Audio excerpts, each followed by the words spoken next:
warahmatullahi wabarakatuh. Salam sejahtera, salam sehat bagi kita semua.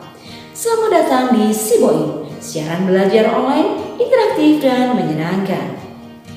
Sobat Boim semuanya, pada kesempatan kali ini kita akan belajar materi kelas 6. Tema 9 menjelajah angkasa luar.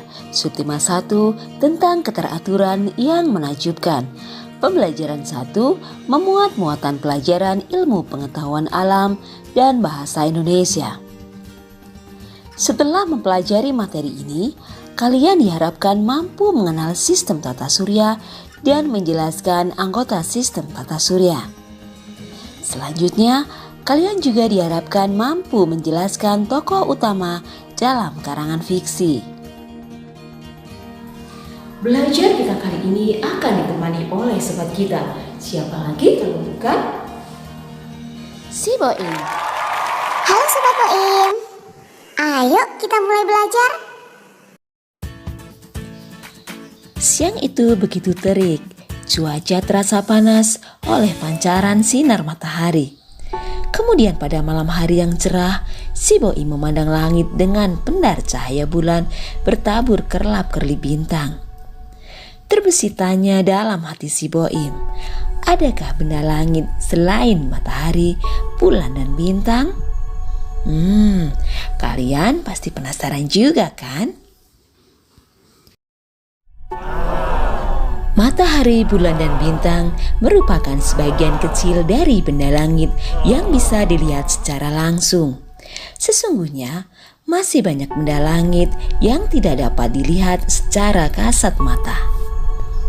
Tahukah kalian, kumpulan raksasa benda-benda langit berupa bintang, gas, dan debu, ketiganya saling mengikat satu sama lain karena adanya gaya gravitasi dan pada akhirnya membentuk suatu galaksi.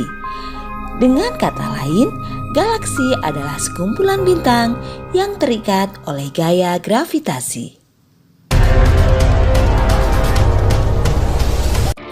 Galaksi terdiri atas banyak sekali planet yang mengelilinginya.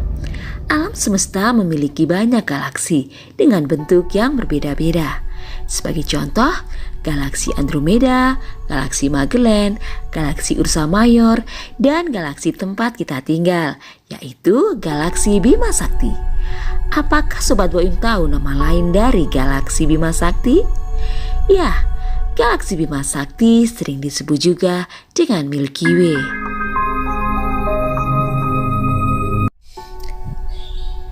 Galaksi Bima Sakti berbentuk spiral yang di dalamnya terdapat sistem tata surya. Sistem tata surya merupakan susunan benda-benda langit yang terdiri dari matahari, planet, dan benda-benda langit lainnya. Matahari merupakan salah satu bintang. Planet bumi dan planet lainnya berputar mengelilingi matahari. Selain planet, benda-benda langit seperti bulan, satelit, komet, asteroid, dan benda langit lainnya juga mengelilingi matahari dan membentuk suatu keteraturan di dalamnya. Nah Sobat Boim, masih semangat belajar bukan? Yuk kita gali lebih dalam lagi tentang tata surya kita. Tata surya terdiri dari 8 planet yang mengelilingi matahari. Kita akan mempelajari susunan planet dari yang terdekat dengan matahari hingga yang paling jauh. Yang pertama adalah Merkurius. Merkurius adalah planet yang terdekat dengan matahari. Jarak dengan matahari sekitar 58 juta kilometer. Planet ini mempunyai ukuran kecil, berdiameter sekitar 4.879 km. Memiliki kala revolusi 88 hari dan kala rotasi 59 hari. Merkurius sering disebut dengan bintang fajar karena terkadang terlihat di pagi hari. Yang kedua yaitu planet Venus. Venus dikenal dengan bintang fajar atau bintang senja yang terlihat sangat terang. Ukuran Venus hampir sama dengan bumi, diameternya sekitar 12.100 km dan jarak dari matahari sekitar 108 juta kilometer. Planet ini memerlukan waktu 225 hari untuk satu orbit mengelilingi matahari, sedangkan kala rotasinya 243 hari.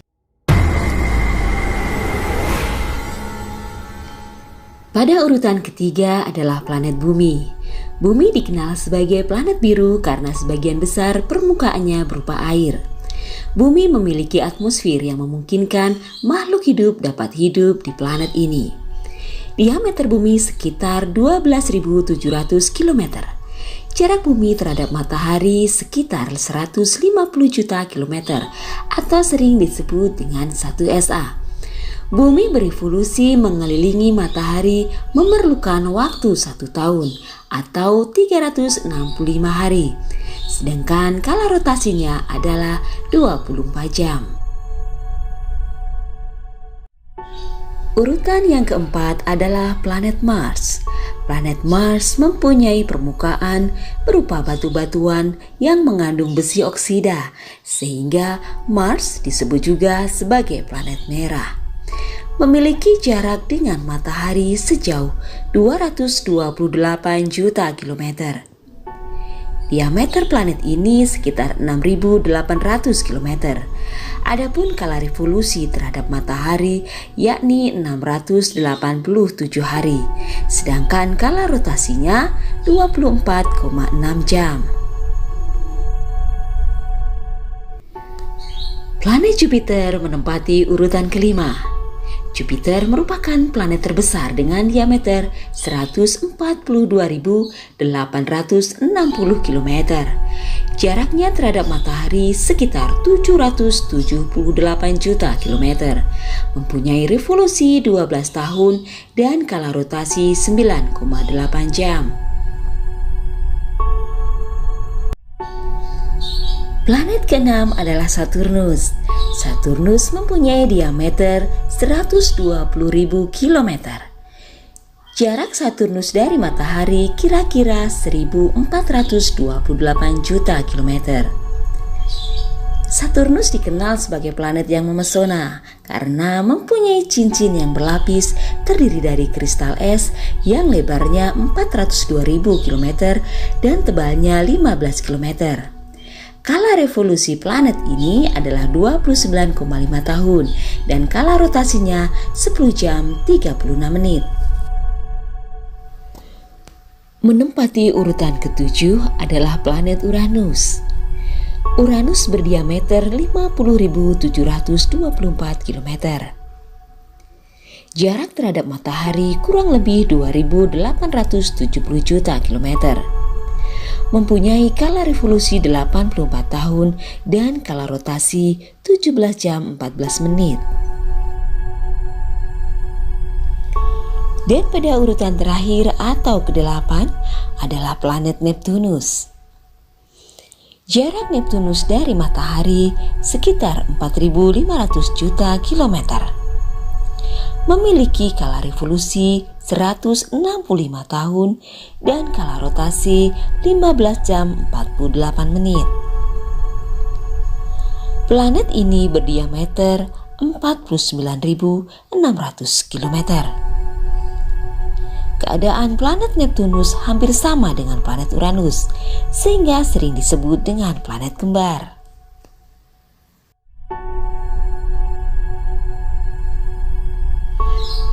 Selain planet-planet tersebut, ada benda langit lainnya dalam sistem tata surya kita. Ingin tahu lebih dalam? Ayo kita ikuti sebuah ini. Asteroid atau sering disebut dengan planetoid karena bentuknya menyerupai planet tapi tidak beraturan. Asteroid bergerak mengelilingi matahari dengan orbit berbentuk elips. Letak orbit ini berada di antara planet Mars dan Jupiter. Komet atau yang sering disebut dengan bintang berekor merupakan benda angkasa yang mengelilingi matahari dengan orbit yang berbentuk lonjong. Salah satu komet yang terkenal adalah komet Halley. Satelit. Satelit merupakan benda angkasa pengiring benda dalam mengelilingi matahari. Sebagai pengiring benda langit, satelit melakukan 3 gerak, yaitu gerak rotasi terhadap subuhnya, gerak revolusi mengelilingi benda langit yang diiringinya, dan gerak revolusi bersama dengan benda langit yang diiringinya mengelilingi matahari. Bumi memiliki satelit yaitu bulan. Mars mempunyai 2 satelit yaitu Phobos dan Deimos. Europa, Ganymede, dan Callisto adalah 3 nama dari beberapa satelit yang dimiliki planet Jupiter. Salah satu satelit dari Saturnus ialah Titan. Uranus mempunyai 27 satelit, diantaranya Miranda, Ariel, Titania, dan Oberon. Dan 2 nama di antara 13 satelit yang dimiliki Neptunus, yaitu Triton dan Nereid. Planet Merkurius dan Venus merupakan planet anggota tata surya yang tidak memiliki satelit.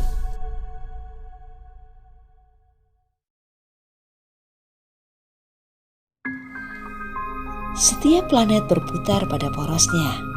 Peristiwa berputarnya planet pada porosnya disebut rotasi. Rotasi bumi menyebabkan kita dapat mengalami peristiwa pergantian siang dan malam.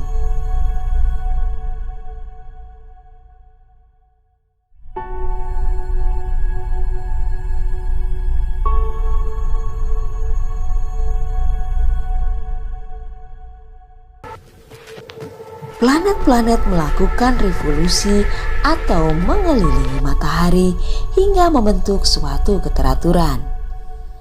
Setiap planet memiliki waktu yang berbeda untuk mengelilingi matahari dalam 1 kali putaran penuh. Jarak planet dengan matahari berpengaruh terhadap kala revolusi masing-masing planet. Semakin jauh jarak planet dengan matahari, maka makin lama pula waktu yang dibutuhkan oleh planet tersebut untuk berevolusi. Begitu juga sebaliknya. Tahukah Sobat Boim, apa yang dirasakan di bumi dengan adanya revolusi bumi terhadap matahari? Ya, adanya perubahan musim dan perbedaan lamanya siang dan lamanya malam adalah beberapa contoh akibat dari revolusi bumi.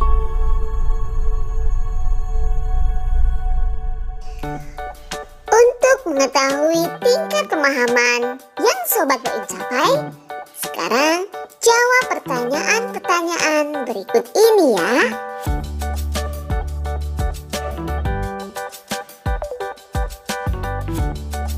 Apakah nama planet yang terletak paling dekat dengan matahari? Planet yang terletak paling dekat dengan matahari adalah Merkurius. Apakah nama planet yang terletak paling jauh dari matahari? Planet yang terletak paling jauh dari matahari adalah Neptunus. Apakah nama planet yang memiliki ukuran paling kecil dalam sistem tata surya? Planet yang memiliki ukuran paling kecil dalam sistem tata surya adalah Merkurius. Apakah nama planet yang memiliki ukuran paling besar dalam sistem tata surya? Planet yang memiliki ukuran paling besar dalam sistem tata surya adalah Jupiter. Apakah nama planet yang mengalami revolusi paling cepat? Dan mengapa? Planet yang mengalami revolusi paling cepat adalah Merkurius karena merupakan planet terdekat dengan matahari sehingga waktu yang digunakan untuk 1 kali mengelilingi matahari tidak memakan waktu yang banyak. Apakah nama planet yang mengalami revolusi paling lama? Mengapa demikian? Planet yang mengalami revolusi paling lama adalah Neptunus karena karena terletak paling jauh dari matahari, sehingga jarak yang ditempuh untuk satu kali kala revolusi membutuhkan waktu yang lama.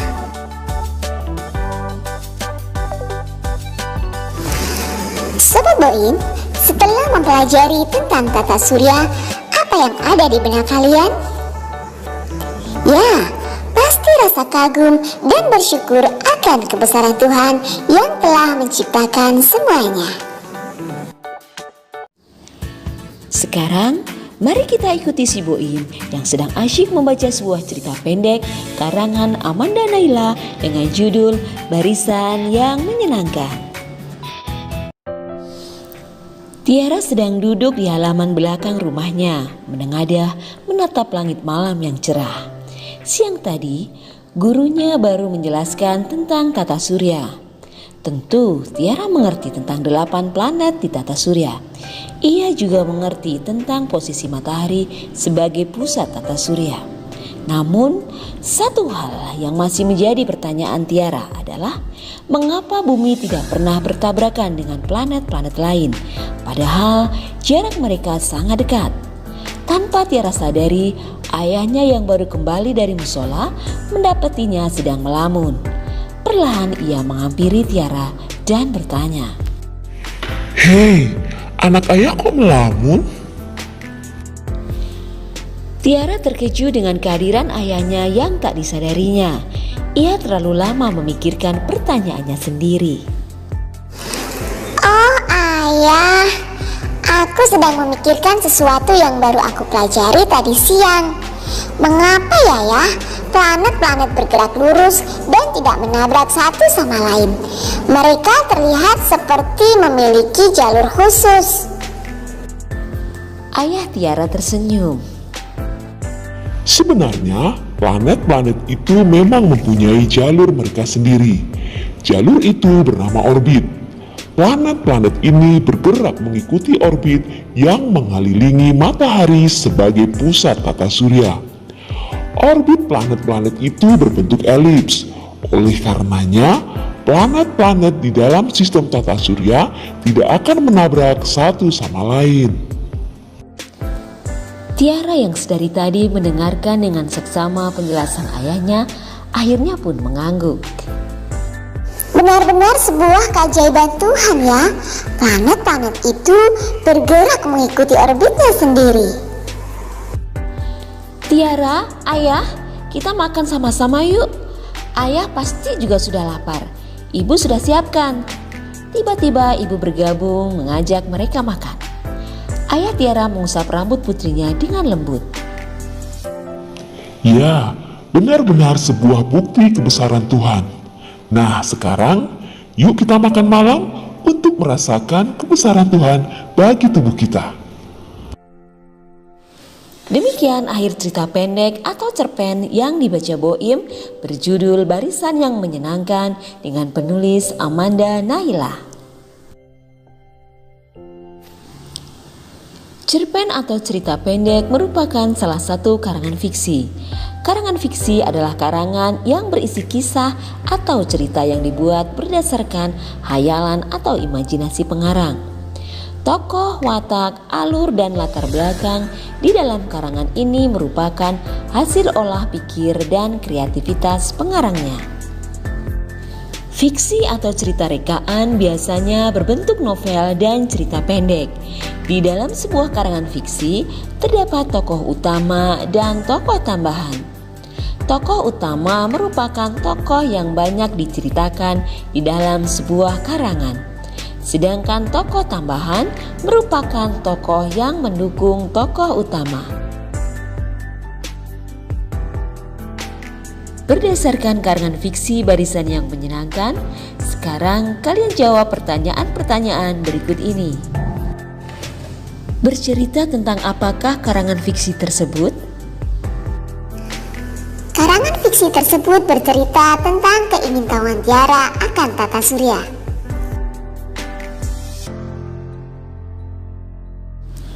Siapakah tokoh utama karangan fiksi tersebut?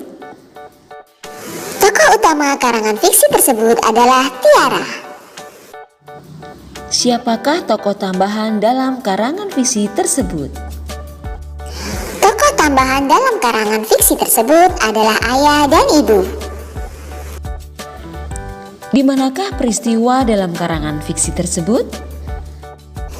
Peristiwa dalam karangan fiksi tersebut terjadi di halaman belakang rumah Tiara.